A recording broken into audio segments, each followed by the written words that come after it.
Everyone, welcome to अभिज्ञान। आज की class में आज आप पढ़ेंगे परमाणु एटम्स एंड न्यूक्लियस। तो आइए बेटा आज स्टार्ट करते हैं परमाणु के बारे में। क्या होते हैं परमाणु? आइए देखते हैं। सबसे पहला हमारा एटम्स। क्या है? एटम्स। एटम्स यानी कि परमाणु। यह परमाणु है ना बेटे? परमाणु पदार्थ की सबसे छोटी इकाई होती है जो किसी तत्व के रासायनिक गुणों को बरकरार रखती है। इसमें एक नाभिक और एक इलेक्ट्रॉन बांधा होता है। यानी कि जो परमाणु होते हैं, परमाणु पदार्थ की सबसे छोटी इकाई है जो किसी तत्व के रासायनिक गुणों को बरकरार रखती है और इसमें एक नाभिक और एक इलेक्ट्रॉन बांधा होता है। क्या होगा? एक नाभिक और एक इलेक्ट्रॉन ये क्या बनाएंगे? परमाणु। अब बात करते हैं स्ट्रक्चर ऑफ एन एटम, परमाणु की संरचना। परमाणु की संरचना से शुरू करते हैं। एक परमाणु तीन मूलभूत उप परमाणु से मिलकर परमाणु की संरचना होती है। वो तीन मूलभूत उप परमाणु से मिलकर बना होता है। क्योंकि हमारा पहला क्या है बेटा? प्रोटॉन्स है, दूसरा न्यूट्रॉन्स है और तीसरा अपना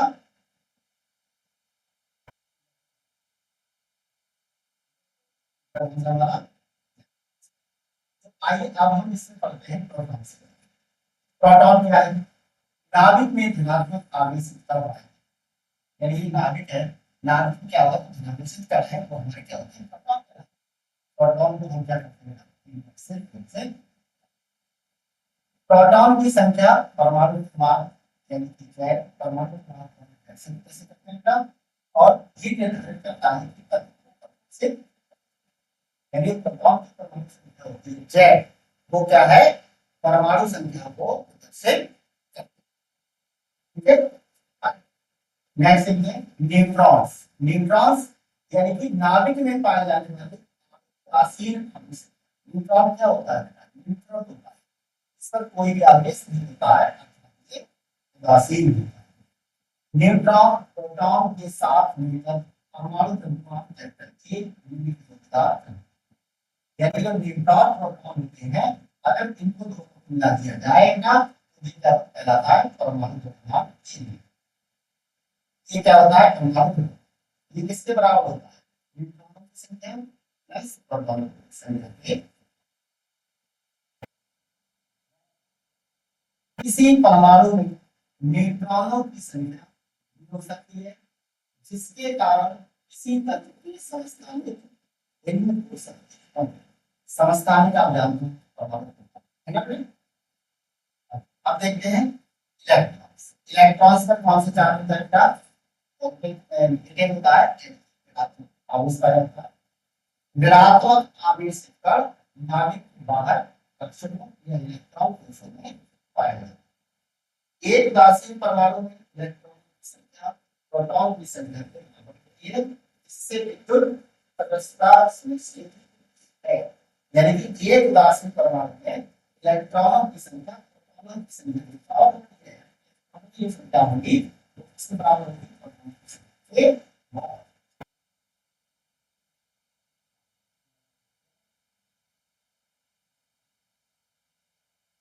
एटॉमिक नंबर एंड मास, परमाणु संख्या और द्रव्यमान। तो परमाणु क्रमांक जो हमारा होता है इसे बेटा हम जैसे लिख सकते हैं। इसका मतलब क्या है? किसी परमाणु के नाभिक में प्रोटॉन की संख्या ये तत्व यदि प्रोटॉन की संख्या है क्या है बेटा?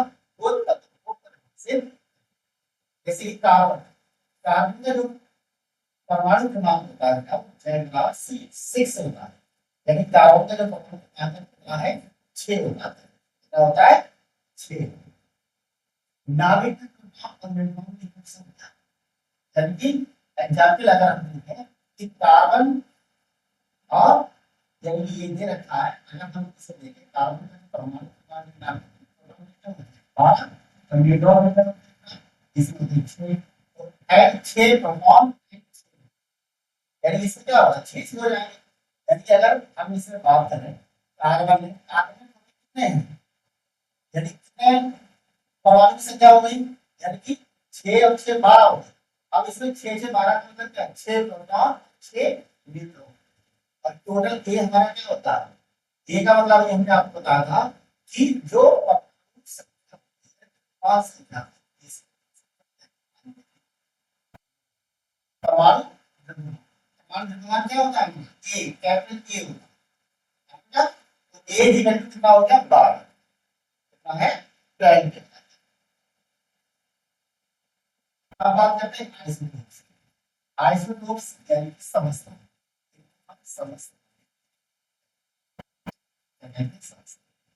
समस्थानिक एक ही तरह के परमाणु होते हैं जिनमें प्रोटॉन की संख्या समान होती है, लेकिन न्यूट्रॉन की संख्या भिन्न होती है, जिसके कारण द्रव्यमान संख्या भिन्न है। यानी कि समस्थानिक क्या हुआ, प्रोटॉन की संख्या समान हुई लेकिन न्यूट्रॉन की संख्या, और जिसके कारण क्या होगा, द्रव्यमान संख्या भी। एग्जाम्पल जैसे मान लीजिए 12, कार्बन कितना है 12, द्रव्यमान संख्या कितनी है 12 है, तो इसमें कार्बन कितने हैं 14। अगर कार्बन 12 और कार्बन 14 को अगर देखें आर आइसोटोप, ये दोनों क्या है समस्थानिक है, इसके बोथ हैव 6 प्रोटॉन, इसमें 6 प्रोटॉन है, लेकिन कार्बन इसमें कितने हैं 14, है ना, और है है, ठीक है। अब बात करते हैं परमाणु, परमाणु वाले एटॉमिक मॉडल, बोहर का परमाणु, बहुत सारे परमाणु तो हमारे नील्स बोर है, नील्स बोर, इन्होंने एक मॉडल प्रस्तुत किया था जिसमें क्या था कि नाभिक के चारों ओर टाइम ऊर्जा इस तरह या कोषों में इलेक्ट्रॉनों का होता है, और इलेक्ट्रॉन या अवशोषित या उत्सर्जित करके इन विस्तरों के बीच घूम सकते हैं। ये बोहर का परमाणु। अगला है quantum mechanical model. Quantum mechanical model के साथ क्या होता है, ये मॉडल बताता है जो इस बात का समानता वितरण है कि इलेक्ट्रॉन कहां पाया जा सकता है। कक्षकों के अलग अलग आकार एस पी डी है, इनकी इनके अक्षर होते हैं, इनके अक्षर होते हैं एस पी डी, ये क्या है ये कक्षाएं, ठीक है, s log in log n, तथा वे कोषों में व्यवस्थित क्या होते हैं। अब बात करते हैं नाभिक, न्यूक्लियाई, न्यूक्लियाई का मतलब नाभिक क्या होता है, नाभिक एक परमाणु का धनात्मक से आवेशित केंद्र होता है, होता है केंद्र होता है, जिसमें प्रोटॉन और न्यूट्रॉन होते हैं, और परमाणु नाभिक का अध्ययन परमाणु भौतिकी की नींव बनाता है, जो रेडियोलॉजी, रेडियोथेरेपी और परमाणु की तरह से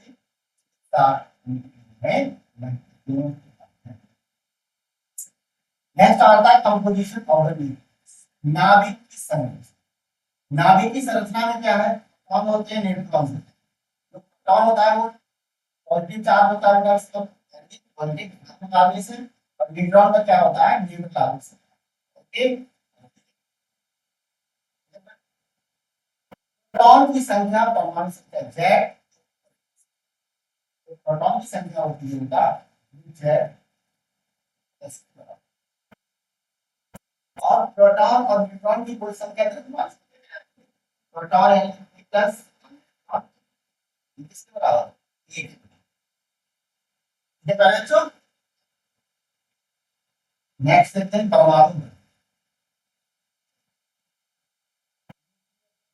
परमाणु में क्या होता है, ट्रिपल नाभिकीय बल, ठीक है ना, जो हमारे परमाणु बल होते हैं पहला क्या ट्रिपल, वह बल जो नाभिक में प्रोटॉन और न्यूट्रॉन को एक साथ रखता है, ये विद्युत चुंबकीय बल से कहीं अधिक शक्तिशाली होता है, लेकिन कम दूरी लगभग 10 से 15 मीटर पर कार्य करता है।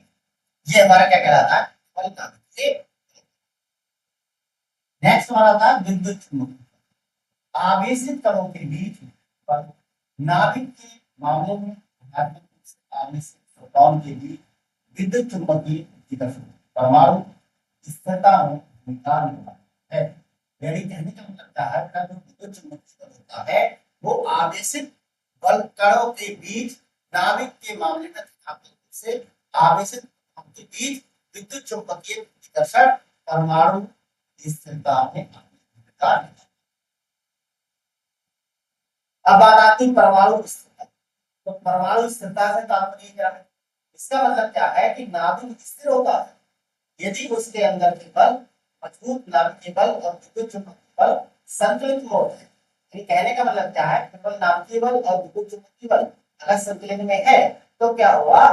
बहुत अधिक प्रोटॉन या न्यूट्रॉन है तो नाभिक अस्थिर हो सकता है और छह से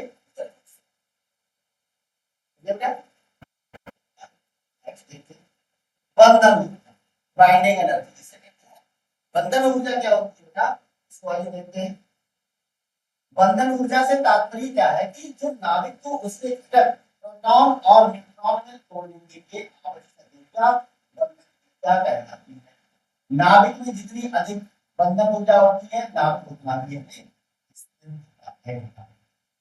यानी कि अगर हम नाभिक को तोड़ते हैं, ठीक है, तो वो क्या करेगा? प्रोटॉन और नाभिक में तोड़ने के लिए आवश्यक ऊर्जा उत्पन्न होती है और ये ऊर्जा जितनी अधिक होगी नाभिक उतना ही स्थिर। अब बात करते हैं रेडियो एक्टिविटी यानी कि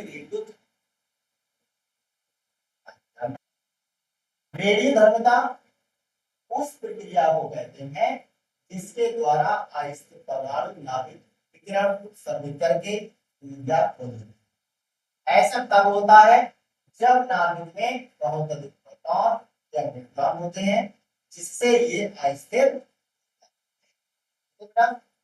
अब बात आती है टाइप्स ऑफ रेडिएशन, विकिरण के प्रकार। विकिरण के प्रकार क्या है?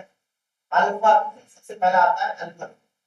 नाभिक से अल्फा पर H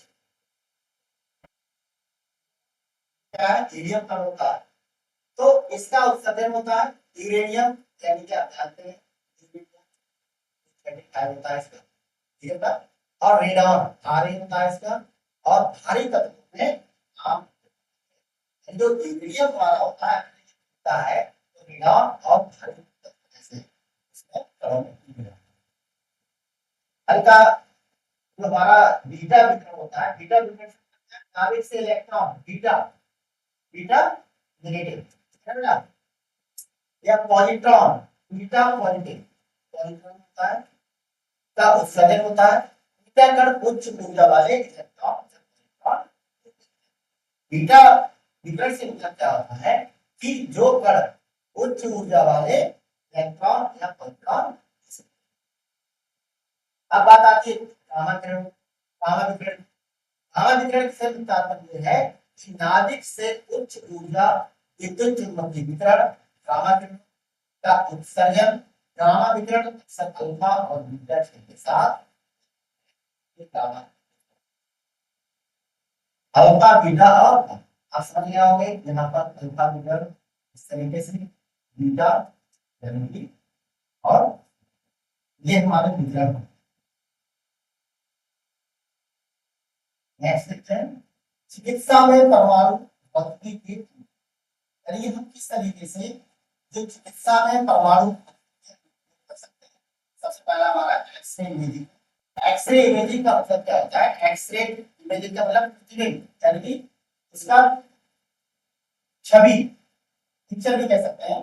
एक्सरे उच्च ऊर्जा विद्युत चुंबकीय विकिरण का है और परमाणु संरचना अवतार के साथ अंतःक्रिया की सुविधा चिकित्सा इमेजिंग में जो एक्सरे मशीनों और सीटी स्कैन से यानी कि जो हमारा भक्ति के क्षेत्र में अगर देखा जाए परमाणु परमाणु से मतलब क्या होता है? X ray imaging. एक्सरे इमेजिंग से मतलब आप समझ रहे हो एक्स किरण है ना, तो एक्स किरण क्या होती है? उच्च ऊर्जा विद्युत चुंबकीय विकिरण का एक। इनसे क्या होता है बेटा? इनसे हम क्या कहते हैं चिकित्सा के क्षेत्र में इमेजिंग प्राप्त कर सकते हैं। उस इमेज का इनका क्या होता है कि एक्सरे मशीनें होती है, सीटी स्कैन हो गया और एमआरआई हो गया, ये सब क्या है? एक्सरे इमेजिंग पर क्या है। नेक्स्ट आता है परमाणु चिकित्सा। परमाणु चिकित्सा में रोग निदान उपचार के लिए का उपयोग करते हैं। जैसे उदाहरण के लिए पॉलीट्रॉन एडिशन टोमोग्राफ, जिसे हम पीटीबी कहते हैं। टीबी का पूरा नाम बताना है तो आपको पॉलीट्रॉन एडिशन टोमोग्राफ। एक परमाणु इमेजिंग तकनीक इस सभी की क्रियाओं को देखने के लिए इस ग्रुप पदार्थ का उपयोग। पैड का मतलब क्या है? पीपीटी पैड, यानी कि तकनीक जो शरीर की प्रक्रियाओं को देखने के लिए रेडियोधर्मी पदार्थों का उपयोग। नेक्स्ट आता है हमारा रेडियो एक्टिव प्रेशर। ये क्या होता है? थायराइड स्कैन और अस्थि स्कैन जैसी निर्धारित। अगर किसी व्यक्ति को थायराइड है, थायराइड स्कैन करते हैं और अस्थि स्कैन करते हैं, ध्यान पाने के इसका प्रयोग करते हैं। इसे हम रेडियो एक्टिव प्रेशर के आपसे आता है रेडियोथेरेपी। रेडियोथेरेपी से आप समझ रहे होंगे रेडियोथेरेपी का मतलब क्या होता है कि कैंसर के इलाज के लिए नियंत्रित मात्रा में विकिरण का उपयोग किया जाता है। जहां विकिरण ट्यूमर में तेजी से विभाजित होने वाली कोशिकाओं को लक्षित करता है। रेडियोथेरेपी का मतलब क्या होता है? जो जिन लोगों में क्या होता है कि क्या कहते हैं कि कैंसर की बीमारी हो जाती है, इसमें रेडियोथेरेपी का यूज किया जाता है। रेडियोथेरेपी से तात्पर्य होता है कि जो कैंसर का जो इलाज है उसे नियंत्रित करने के लिए रेडियोथेरेपी का हम यूज।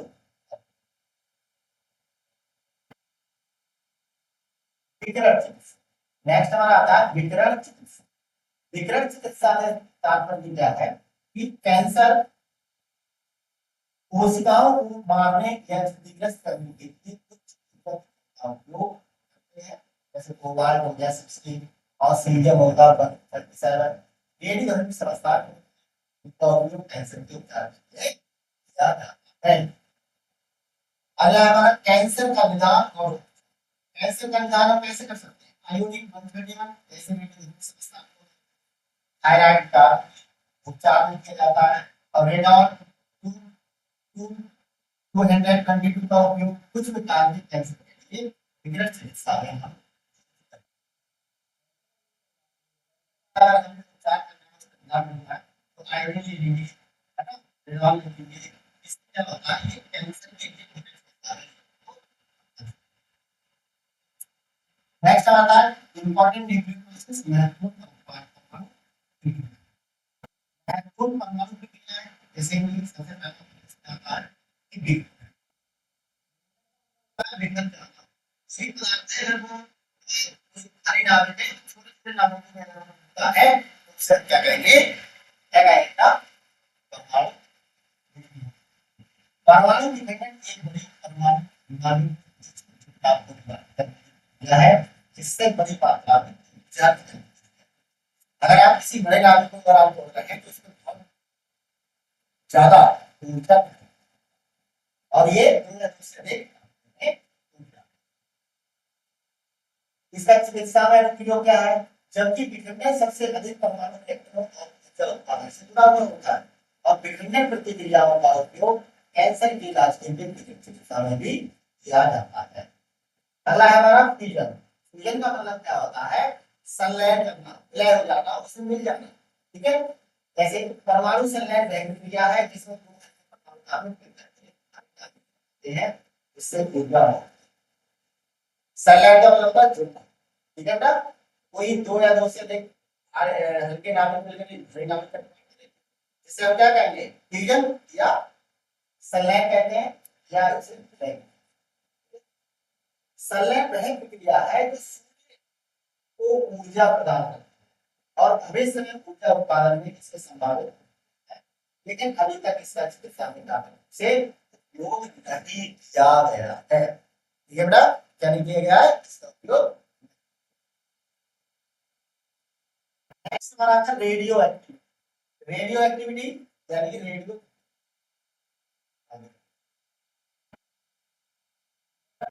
रेडियो एक्टिविटी से तात्पर्य क्या है? इंट्रोडक्शन टू रेडियो एक्टिविटी, इसका परिचय। रेडियोधर्मिता एक अस्थिर परमाणु नाभिक से विकिरण का स्वतः सरल होता है। ऐसा इसलिए होता है कि कुछ समस्थानिक नाभिक अस्थिर होता है और विकिरण उत्सर्जित करके अधिक स्थिर बनाने का प्रयास करता है। और जो विकर्ण का बेटा जो उत्सर्जन होता है ना, वो अल्फा बीटा और गामा के रूप में हो सकता है। इसके रूप में होगा ये अल्फा बीटा और गामा के रूप में इसका उत्सर्जन होता है। अब बात करते हैं टाइप्स ऑफ रेडिएशन, विकिरण की। तो विकिरण के प्रकार क्या है? रेडियोधर्मी क्षय के दौरान उत्सर्जित विकिरण के तीन प्राथमिक प्रकार होते हैं। विकिरण हमारा होता है मतलब तीन प्रकार से होता है। पहला क्या है? अल्फा विकिरण। अल्फा विकिरण से तात्पर्य क्या है कि जब दो प्रोटॉन और दो न्यूट्रॉन से मिलकर बने, एक आप क्या करेंगे, अल्फा कण का मतलब क्या होता है? अल्फा कण से तात्पर्य ये है कि अल्फा कण दो प्रोटॉन और दो न्यूट्रॉन से मिलकर बने, जिससे वे अपेक्षाकृत भारी और से। अब बात करते हैं प्रवेश। प्रवेश का मतलब क्या है कि किस तरीके से ये प्रवेश कर जाते हैं, किसमें प्रवेश कर जाएंगे। जैसे अल्फा कण की प्रवेश शक्ति बहुत कम और उन्हें कागज की शीट या हालांकि अगर निकलना जाए या सांस के द्वारा अंदर ले जाए तो अल्फा कण क्या होते हैं, क्या बहुत ही कम प्रवेश शक्ति होती है। इनको हम क्या रख सकते हैं? मान लीजिए कोई अल्फा पार्टिकल जा रहा है, आप बीच में क्या करेंगे, कागज लगा दीजिए या अपने आप की त्वचा लगा दीजिए, तो उसको क्या करेंगे, वो इसको बच जा सकते, इसके द्वारा हम रोक सकते हैं। लेकिन अगर आप क्या करें, के द्वारा अल्फा पार्टिकल को ले जाए या सांस के द्वारा ले जाए, तो ये हमारे अंदर हमारी बॉडी के लिए जैसे कि radon. Radon is radioactive gas that emits alpha radiation. तो रेडियो जो रेडॉन हमारा गैस होता है बेटा, क्या है, वो अल्फा प्रभाव उत्सर्जन करता है रेडॉन। अब रेडॉन का चिकित्सा में उपयोग क्या है? Radon therapy. जो रेडॉन थेरेपी कब करते हैं, किसी दर्द होता है, होता है, इसके इलाज के लिए इसका उपयोग। विकिरण चिकित्सा में, विकिरण चिकित्सा में क्या है, अल्फा उत्सर्जक आइसोटोप का उपयोग कभी कभी विशिष्ट कैंसर के लिए इसका यूज कर सकते हैं। कैंसर में बीटा रेडिएशन, बीटा रेडिएशन यानी कि बीटा, ये क्या है, बीटा कण नाभिक से उत्सर्जित उच्च ऊर्जा वाले इलेक्ट्रॉन बीटा या पॉजिटिव बीटा बीटा विकिरण होता है। तो बीटा विकिरण किससे मिलेगा बेटा? या तो बीटा नेगेटिव होगा या बीटा, ठीक है बेटा। अगर हम इसे प्रवेश कराएं तो बीटा कणों में अल्फा कणों की तुलना में अधिक भेदन क्षमता होती है, अंदर ज्यादा होती है इससे अल्फा कण से। लेकिन इन्हें धातु या प्लास्टिक की पतली सीट द्वारा रोका जा सकता है। इसको रोकने के लिए क्या करें, या तो प्लास्टिक की धातु लगा दें या पतली सीट द्वारा प्लास्टिक की या धातु की लगा सकते हैं। एग्जाम्पल कार्बन 14 एंड फास्फोरस, ये क्या होते हैं, ये बीटा किरणों का उत्सर्जन करते हैं। साइंटिफिक एंड मेडिकल एप्लीकेशन यानी इनका यूज हम चिकित्सा के क्षेत्र में भी कर सकते हैं। अब बात करते हैं चिकित्सा में रेडियोधर्मी प्रेशर। बीटा उत्सर्जक आइसोटोप का उपयोग चिकित्सा में करता है, जैसे कि पॉलीट्रॉन एमिशन एमिटर पीटी का पूरा नाम होता है, तो एमिशन पॉलीट्रॉन पॉलीट्रॉन एमिशन क्रोमोग्राफी नाम से। कैंसर उपचार में इसका यूज कर सकते हैं। कुछ चिकित्सा पद्धतियां कैंसर कोशिकाओं के उपचार के लिए मतलब। नेक्स्ट हमारा आता है गामा विकिरण। गामा विकिरण क्या है? गामा विकिरण से मतलब जो होता है, गामा किरणें नाभिक से उत्सर्जित उच्च ऊर्जा विद्युत और उनमें कोई आवेश नहीं। अगर इनकी प्रवेश की बात कराई जाए तो गामा और वे मानव शरीर से उत्तर सकती है। इन्हें प्रभावी रूप से आवेश से अवशोषित करने के लिए सीसा या कई सेंटीमीटर तक जैसे सकल एग्जाम्पल में अगर हम देखें तो कोबाल्ट 60 होता है, सीरियम 37 होता है। ये गामा विकिरण का उत्सर्जन है ना, और इनका उपयोग भी चिकित्सा के उपयोग किस तरीके से करेंगे? विकिरण चिकित्सा। गामा विकिरण का उपयोग बाह्य विकिरण कैंसर कोशिकाओं को क्षति पहुंचाकर ट्यूमर का इलाज करने के लिए किया जाता है। जो कहते हैं जो गामा विकिरण होता है, गामा विकिरण से अच्छा है ये कैंसर और कैंसर और फीवर, ये बहुत खतरनाक बीमारी होती है, इनको रोकने के लिए, इनको क्षति पहुंचाने के लिए हम गामा विकिरण का यूज करते हैं। चिकित्सा में गामा विकिरण का उपयोग नैदानिक इमेजिंग के लिए गामा विकिरण किया जाता है, विशेष रूप से अब आता है रेडियो धर्मी क्षय, रेडियो एक्टिव क्षय, क्षय का मतलब होता है हानि, है ना। रेडियो धर्मी क्षय वह क्रिया है जिसके द्वारा एक अस्थिर परमाणु नाभिक की विकिरण करके ऊर्जा को खो देता है, और रेडियो धर्मी क्षय को तीन मुख्य प्रकार से बांटा जा सकता है। सबसे पहला है अल्फा क्षय, अल्फा क्षय, ठीक है। इसको देखिए, अल्फा क्षय के दौरान नाभिक एक अल्फा का मतलब क्या होता है, दो प्रोटॉन लिखिए और दो न्यूट्रॉन, ये क्या होंगे बेटा, ये इनका उत्सर्जन, एक अल्फा कार्बन कितने, दो प्रोटॉन इनका उत्सर्जन, इससे परमाणु संख्या 2 जाती है और द्रव्यमान संख्या 4 बढ़ 4, देखिए इससे जो परमाणु संख्या है 2 कम हो जाती है और द्रव्यमान संख्या 4 ही कम हो जाती है।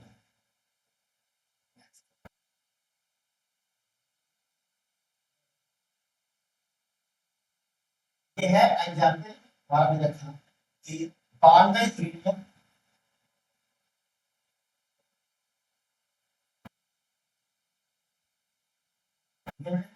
इस तरीके से लिख सकते हैं, तो ये नंबर है हमारा होगा सोडियम प्लस, इसमें क्या होगा 24 अल्फा, ये हमारी रिएक्शन होती है जब बांड में रिमूव करते हैं, इसके लिए हीलियम मिल जाता है और इसमें 24 अल्फा मिल जाता है, ठीक है। दूसरे में सोडियम 200, ये लिखते हैं।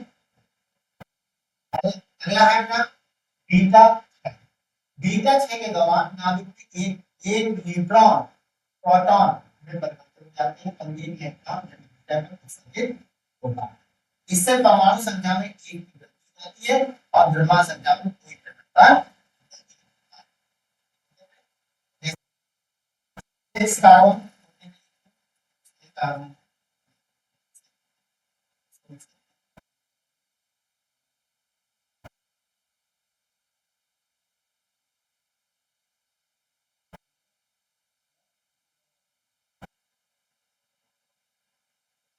14 है, एक बीटा का इलेक्ट्रॉन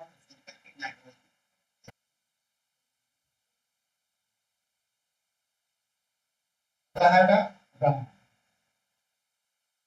गामा डिग्री यानी गामा, गामा क्षय आमतौर पर अल्फा या बीटा क्षय के बाद होता है ना, और जब नाभिक स्टार्ट होता है तो नाभिक अतिरिक्त ऊर्जा को करते हैं और ये गामा किरण का उत्सर्जन, और ये गामा किरण में कोई द्रव्यमान या आवेश होता है, लेकिन ये इधर ये क्या रखेंगे, उच्च ऊर्जा, एग्जाम्पल देखिए 27 मोबाइल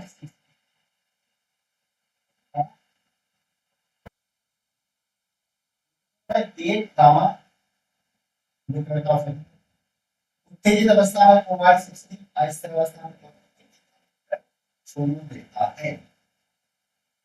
अब बात आती है रेडियो धर्मी क्षय, इसे कहते हैं रेडियो धर्मी अवधारण, रेडियो एक्टिव हाफ आयु अर्धआयुकार, इसे कहते हैं किसी रेडियो धर्मी पदार्थ का आयु की हाफ होता है, वह समय जो किसी मूल्य में लगा, प्रत्येक रेडियो धर्मी समस्या की विशिष्ट अवधारण और जो 1 सेकंड के अंत से लेकर लाख तक हो सकता है।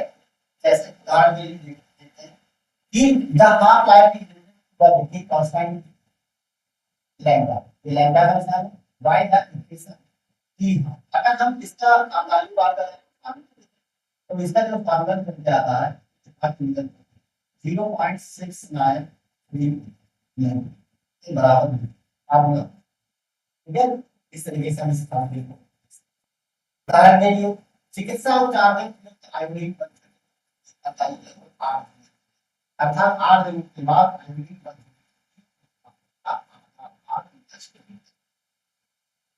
ठीक है, इसका आधार कार्ड मिलता है आयोडीन का 8 दिन होता है। 8 दिन के बाद ये मात्रा का क्या होगा, आता है।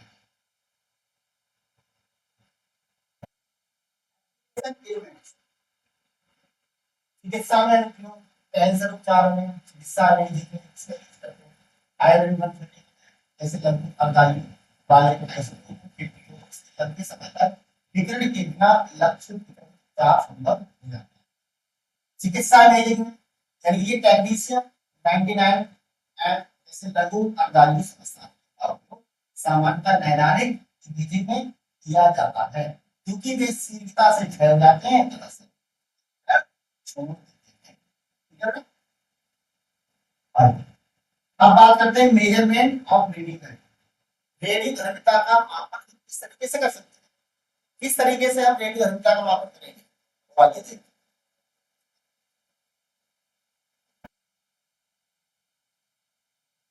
मेजरमेंट ऑफ रेडियोधर्मिता को आमतौर पर गीजर काउंटर, सिंगुलेशन काउंटर या सिंगल कंडक्टर डिटेक्टर का उपयोग करके मापा जाता है। अगर रेडियोधर्मिता को अगर आप नापना है तो काउंटर द्वारा, सिंगुलेशन काउंटर द्वारा, सिंगल कंडक्टर डिटेक्टर का उपयोग करके मापा जाता है। और ये उपकरण अल्फा, बीटा और गामा, अल्फा, बीटा और गामा के रूप में हो सकते हैं, पता लगाते हैं और इसकी मात्रा निर्धारित करते हैं। ठीक है। अब बात आती है यूनिट्स ऑफ रेडियो। रेडियोधर्मिता की इकाई क्या होती है प्यारे बच्चों, रेडियोधर्मिता की इकाई क्या होती है। रेडियोधर्मिता की जो इकाई होती है और तो यानी कि वन विकिरण इन वन डिस्ट्रीब्यूशन पर एक वैक्यूम होता है वो क्या होता है, डिस्ट्रीब्यूशन पर सेकंड के बराबर। थ्योरी क्या होता है, इसे सीआई से पूछ सकते हैं। 1 मीटर ऑफ एक सीआई किस बराबर होता है 7 के बराबर और बिलियन डिस्ट्रीब्यूट पर सेकंड। ठीक है ना। अब बात आती है सेफ्टी एंड प्रोटेक्शन, सुरक्षा एवं संरक्षण। रेडियोधर्मी पदार्थों को संभालने के लिए, विकिरण के संपर्क को कम करने के लिए सख्त सुरक्षा प्रोटोकॉल की आवश्यकता होती है, विशेष रूप से स्वास्थ्य देखभाल सेटिंग्स में जहां और मेडिकल रेडियो प्रोटेक्शन, विकिरण सुरक्षा संरक्षण से। नेक्स्ट हमारा आता है विकिरण संरक्षण, समय, दूरी और परिरक्षण। तो समय से मतलब क्या होता है, रेडियोधर्मी स्रोतों के पास बिताए गए समय को न्यूनतम करना। दूरी का मतलब क्या है, विकिरण स्रोत से दूरी को अधिकतम करें और विकिरण की तीव्रता के साथ। ठीक है। परिरक्षण, उपयुक्त परिरक्षण सामग्री का उपयोग, शीशा, कागज का उपयोग।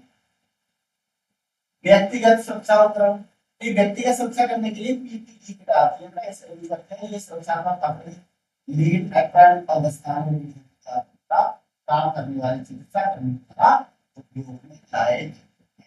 ये क्या होता है, विकिरण सुरक्षा सुविधा। विकिरण से हमें बचना है, आप काम कर रहे हैं तो इससे बचना भी है, वरना बहुत ही ज्यादा आगे आपको। ठीक है। अब बात आती है विकिरण के जैविक, विकिरण के जैविक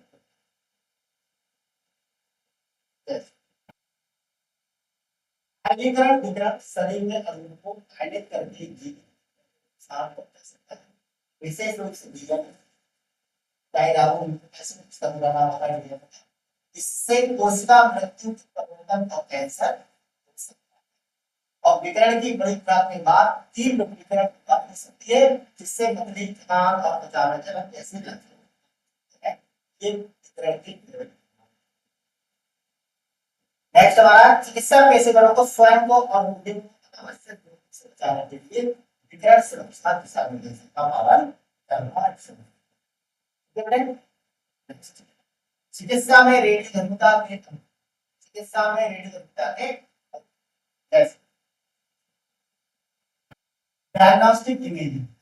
एक्सरे का मतलब क्या होता है, एक्सरे मशीनें शरीर के अंदर की सूचना बताने के लिए किरणों के समान विकिरण का उपयोग।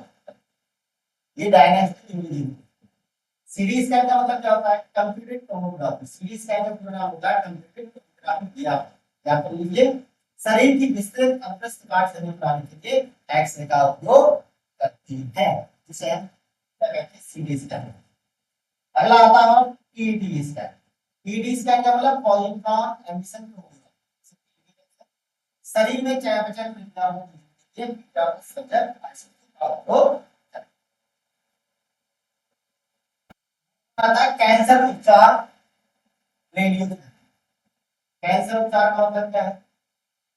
कैंसर ट्रीटमेंट बाह्य बीम रेडियोथेरेपी, उच्च ऊर्जा गामा या एक्स-रे कैंसरग्रस्त ऊतकों को नष्ट करने के पर निर्देशित किया जाता है।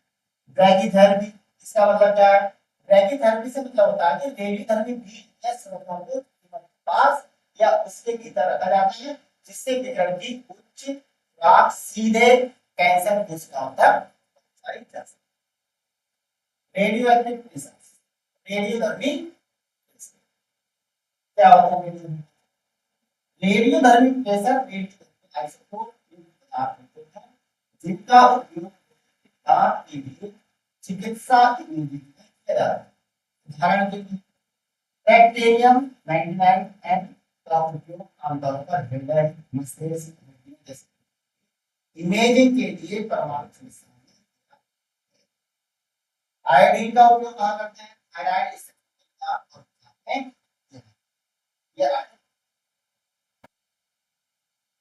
आता है हमारा X-ray and their application. X-ray और उनके उपयोग क्या है? एक्सरे का अनुप्रयोग क्या है? इसका एक्सरे विद्युत चुम्बकीय विकिरण का एक होती है, जिसकी तरंगदैर्घ्य दृश्य प्रकाश से छोटी लेकिन से लंबी होती है और वे विद्युत चुम्बकीय स्पेक्ट्रम का हिस्सा होती है और उनमें उच्च ऊर्जा होती है, जिससे मानव है विभिन्न साधनों इस कर सकते हैं। खोज की एक्सरे की खोज किसने की? विल्हेम कॉन्रॉड। आप पॉइंट लगा दीजिए, विल्हेम कॉन्रॉड एंड इन्होंने क्या करा था? एक्सरे की खोज की थी। ये कब की थी बेटा? 1904 में की थी, जिसके लिए उन्हें 1901 में भौतिक में पहला नोबेल पुरस्कार भी दिया गया था। तरंग है लैम्डा। एक्सरे की तरंग है आमतौर पर 0.01 से 10 नैनोमीटर। 10 नैनोमीटर का मतलब क्या होता है? 10 की घात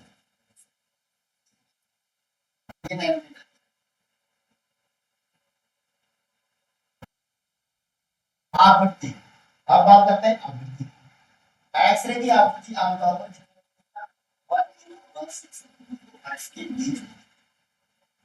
प्रोडक्शन ऑफ एक्सरे। एक्सरे का उत्पादन कैसे होता है?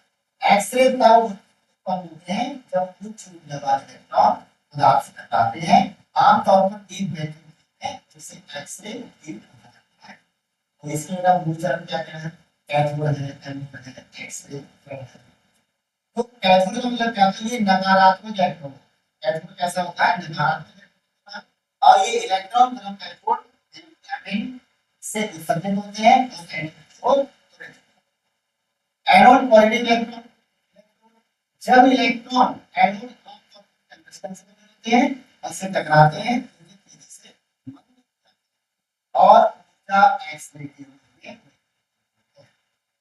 हमारा एक्सरे उत्पादित एक्सरे जांचे जा रहे शरीर के भाग के माध्यम से जाता है तथा डिटेक्टर या फिल्म द्वारा दूसरे को कैप्चर किया। अगला आता है एक्सरे। एक्सरे के भेदन क्षमता। एक्सरे में कोमल ऊतकों को भेदने की क्षमता होती है, लेकिन ये सरल पदार्थों द्वारा अवशोषित हो जाती है, जिससे आंतरिक संरचनाओं को स्पष्ट बनाने में हमें मदद करती है। आयनीकरण। नेक्स्ट हमारा क्या है? आयनीकरण से मतलब क्या है कि एक्सरे में परमाणुओं और अणु के आयनित करने के लिए पर्याप्त होती है, जिसका अर्थ ये होता है कि परमाणु से इलेक्ट्रॉनों को हटा सकते हैं, जिससे कोशिकीय गति और परिवर्तन हो सकते हैं। अगला हमारा था अदृश्यता। अदृश्यता मतलब दिखाई ना देना। एक्सरे मानव आंखों के लिए अदृश्य। एक्सरे क्या होता है? मानव आंख के लिए दिखाई देता है। एक्सरे आप कभी देखो मानव के क्या करना है? लाइट के माध्यम की आवश्यकता होती है।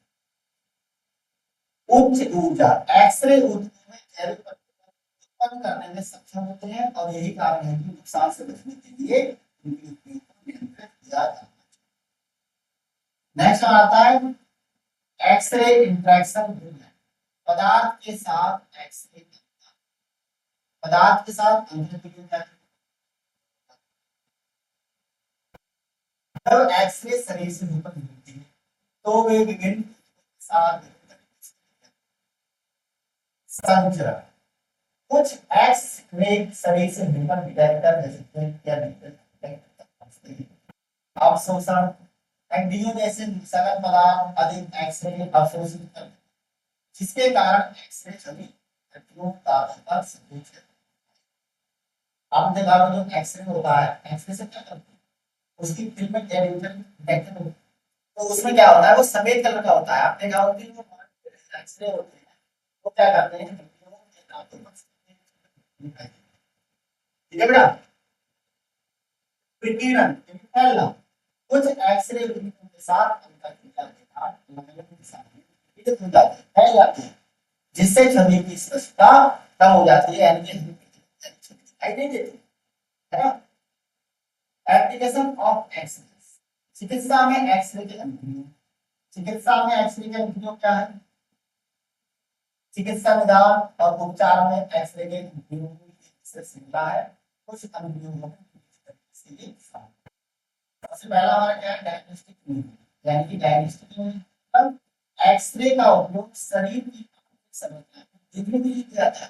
बिल्कुल, एक्सरे का यूज कब होता है, शरीर के हम अंदर की संरचना को देखने, गैर आक्रामक इमेजिंग के लिए व्यापक रूप से किया जाता है। सबसे आम एक्सरे ये शामिल है। तो इसमें सबसे पहला हमारा एक्सरे रेडियोग्राफी। एक्सरे रेडियोग्राफी में क्या होता है प्यारे बच्चों, रेडियो एक्सरेग्राफी का मतलब होता है, इसका उद्देश्य क्या है, और शरीर के अंगों की जांच है, ठीक है बेटा।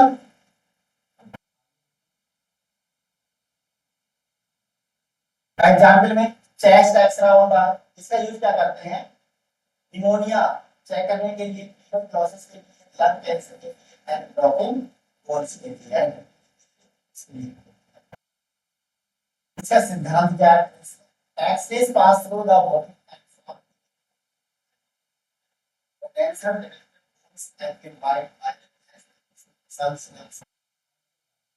यानी कि इसमें क्या कहा है, मसल सेल मस्तिष्क लंग सेल के है ना, मूल्स माने होता है हड्डियां, ये सब क्या होती है, सफेद चित्र इसमें दिखाई देता है। अगर इनका हमें छवि प्राप्त करना है तो ये हमारे क्या है, सफेद, यानी कि सफेद कलर की, यानी व्हाइट कलर के क्या करते हैं, इमेज प्राप्त। फ्लोरोस्कोपी, फ्लोरोस्कोपी का मतलब क्या है, इसका उद्देश्य होता है कि आंतरिक संरचनाओं की गति का निरीक्षण करना, एक प्रकार की वास्तविक समय imaging. Example barium swallow for detecting issues in the esophagus or gastrointestinal studies। इसका सिद्धांत क्या है, लाइव एक्सरे का उपयोग करता है, डॉक्टरों की फेफड़े और पाचन तंत्र जैसे कार्य का निरीक्षण करते हैं, उनको हम देख सकते हैं। ये फ्लोरोस्कोपी करते हैं। नेक्स्ट हमारा आता है मैमोग्राफी। मैमोग्राफी, मैमोग्राफी इसका उद्देश्य क्या है, स्तन ऊतक की जांच के लिए विशेष प्रकार का क्या है, एक्सरा होता है, क्योंकि ब्रेस्ट कैंसर जैसे स्क्रीनिंग को करते हैं। सिद्धांत, कम खुराक वाले एक्सरे का उपयोग स्तन में असमान वृद्धि एक्सरे की पहचान करने के लिए किया जाता है, तो कैंसर का संदेह। नेक्स्ट आता है डेंटल एक्सरे, दंत चिकित्सा, डेंटल एक्सरे यानी दांतों का एक्सरे होता है। तो दांतों के एक्सरे से मतलब क्या है, दांत इसका उपयोग जैसे एग्जाम्पल कैविटी,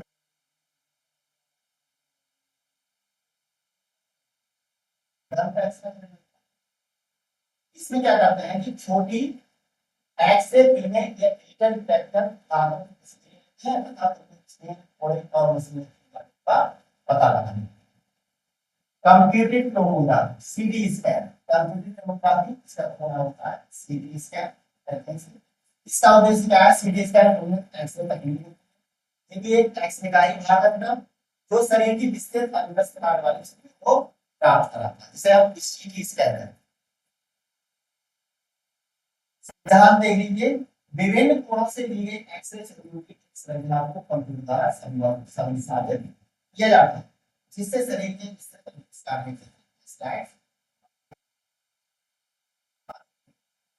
इसका उपयोग, सीटी स्कैन का उपयोग आमतौर पर मस्तिष्क और पेट जैसे अंगों में कैंसर संक्रमण की जैसे असामान्यताओं के निदान के लिए इसका उपयोग सीटी स्कैन किया जाता है।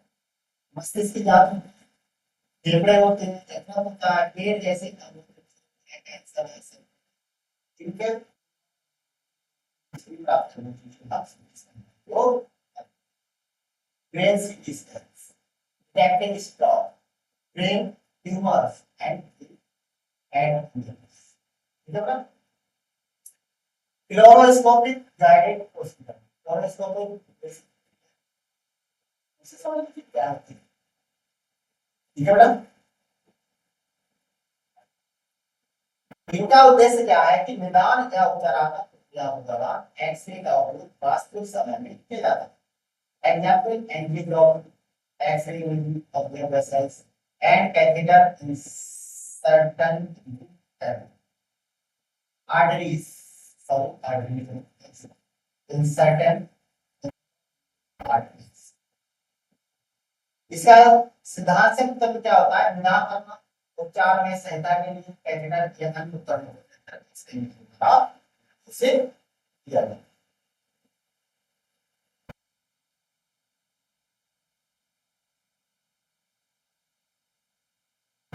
अगला है हमारा एक्सरे के चिकित्सीय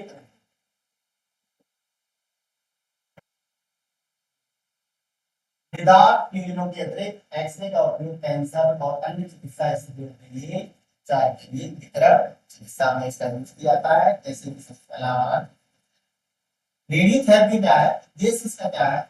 उच्च ऊर्जा वाले एक्सरे का उपयोग, उच्च ऊर्जा एक्सरे का उपयोग कैंसर कोशिकाओं के पहुंचाकर कैंसर के इलाज के लिए किया जाता है, जिससे मर जाते हैं और बीमारी का बंद। बात आती है टाइप्स ऑफ रेडियोथेरेपी,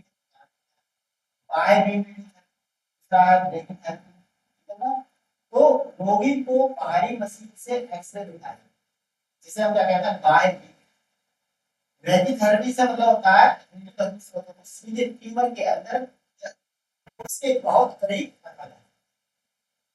इसका सिद्धांत क्या है? एक्सरे या गामा जिससे कैंसर की कोशिकाएं नष्ट हो जाती हैं और ट्यूमर शुरू हो जाता है। स्टेरियोटैक्टिक रेडिएशन, स्टेरियोटैक्टिक रेडिएशन क्या होता है? छोटे मस्तिष्क ट्यूमर या अन्य असामान्यताओं के इलाज के लिए सटीक रूप से केंद्रित एक्सरे का उपयोग करके गैर आक्रामक gamma night seven is gamma rays type of X-ray the brain tumors or without need to traditional surgery. Safety consideration in X-ray. X-ray उपयोग सबसे समझिए X-ray बिगड़ की X-ray बिगड़ की आयनकारी प्रकृति के कारण इससे कुछ स्वास्थ्य जोखिम होते हैं, इसलिए इसके संपर्क को न्यूनतम करने के लिए सुरक्षा प्रोटोकॉल आवश्यक। रेडिएशन प्रोटेक्शन विकिरण संरक्षण सुविधा समय एक्सरे स्रोत के पास बिताए गए समय सिद्धांत है, तो रेडिएशन अगर हो रहा है उसको कम से कम आपको उसके अंदर दूरी एक्सरे से दूरी आना चाहिए। जैसे आप पास में एक्सरे कर रहे हैं तो पास में ये सब होता है, बहुत खतरनाक होता है। परिरक्षण करने के लिए एक्सरे को अवशोषित करने और संवेदनशील अंगों की सुरक्षा के लिए शीशे के एप्रन, शीशे की ढाल और अन्य सुरक्षात्मक अंगों आपको चाहिए। अगर मान लीजिए आप एक्सरे के पास है तो क्या होता है, शीशे का बॉक्स होता है, या कोई और इसी तरीके का शीशे बना रहा है, शीशे के अन्य संचालन चीजें होती हैं उनको तैयारी का उपयोग। पीपीई, पीपीई से मतलब क्या है? टेक्नीशियन और स्वास्थ्य देखभाल बचाने के लिए कीड़ थायराइड स्किन और दस्ताने का उपयोग। यदि आप एक्सरे करना है क्या करना है? आप आप क्या करेंगे? इसको कीड़ दस्ताने पहन लीजिए। अलावा प्रिंसिपल एज जो है रीजनबली एज रीजनबली एज अलावा सिद्धांत क्या है? ये सिद्धांत वांछित परिणाम प्राप्त करने के लिए आवश्यक न्यूनतम संभव रोगियों और स्वास्थ्य कर्मियों विक्रम रोगियों को ठीक है ना?